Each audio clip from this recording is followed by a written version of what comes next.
Welcome to the GAMERamble video review for OutDrive, narrated by me, Darkcloud.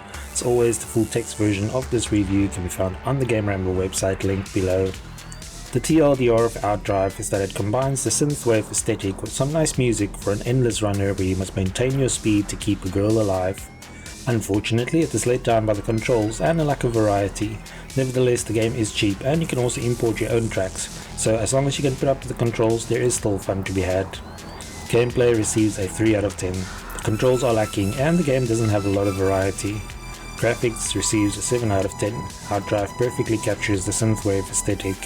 Sound receives a 7 out of 10. The soundtrack is very fitting and players can also use custom songs. The overall score for OutDrive is 5.7 out of 10. Now for the full review. Endless runners, where the goal is to get as far as possible, is not a new concept in games. OutDrive transfers this theme to a neon-drenched 80s inspired landscape.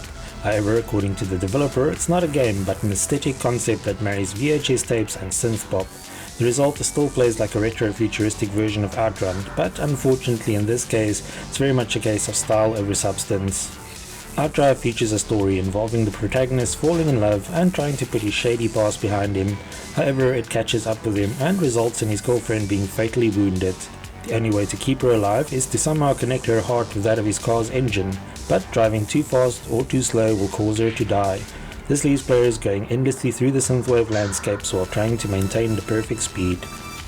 Visually, OutDrive features everything that one could want from the retro-futurism stylings of the synthwave aesthetic. It has a sports car, bright neon colors, mountain and city landscapes, and the ever-present setting sun.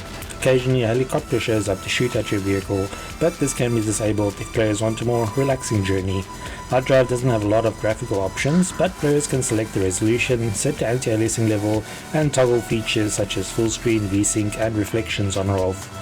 The overall look of the game is very stylish, but most players will have seen everything there is to see within the first few minutes. The visuals can also become very hypnotic, making it much more challenging to survive for extended periods.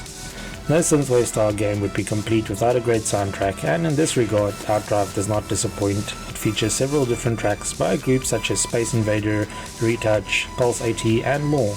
The tunes are all a perfect match for the style of the game, and it's also possible to add your own custom music if you wish. However, the game only recognizes OGG and WAV files, not MP3. Unfortunately, it's the controls where OutDrive begins to falter. As we mentioned earlier, the game's purpose is to stay between the lowest and highest speeds while following the road.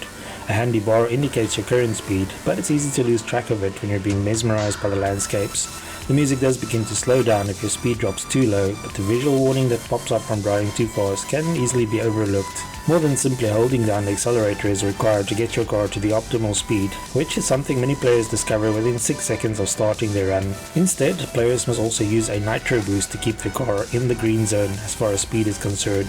This results in boosting until the vehicle is in danger of going too fast, and then accelerating as normal as your speed drops before boosting again before it gets too low. Your car can also power slide around corners, which is handy for keeping up your speed on curves. We initially tried playing the game with a controller, which proved to be an annoyingly twitchy experience. Just touching the analog stick was enough to send the car swerving all over the place, which is obviously not very relaxing. The car handles a lot better when using WASD controls, but it still feels worse than other driving games. There also appears to be no penalty for leaving the road either. We accelerated past the corner instead of power sliding a few times, which sent us flying off the road and into the surrounding neon grid lines. The game didn't care about this too much, as long as our speed was maintained, so we were free to try and navigate our way back to the road. Unfortunately, we also managed to get knocked through the map by the helicopter once, where we could hear our car but were stuck looking at a black screen. With tighter controls and more variety, OutDrive could have been a great game, but as it is, there's little to keep players coming back for more. All the achievements in the game can be earned by simply keeping the girl alive for 90 minutes, but the best we could manage was 44, which was the point where we abruptly lost without warning. Presumably it was due to exceeding the maximum save speed, but it happened so fast that we can't be sure. OutDrive is a very cheap game, so it's worth it to experience the visuals and soundtrack, but there are far better options available as far as gameplay is concerned. Thanks for joining me for this OutDrive PC review. Remember to like, subscribe and share. Until next time.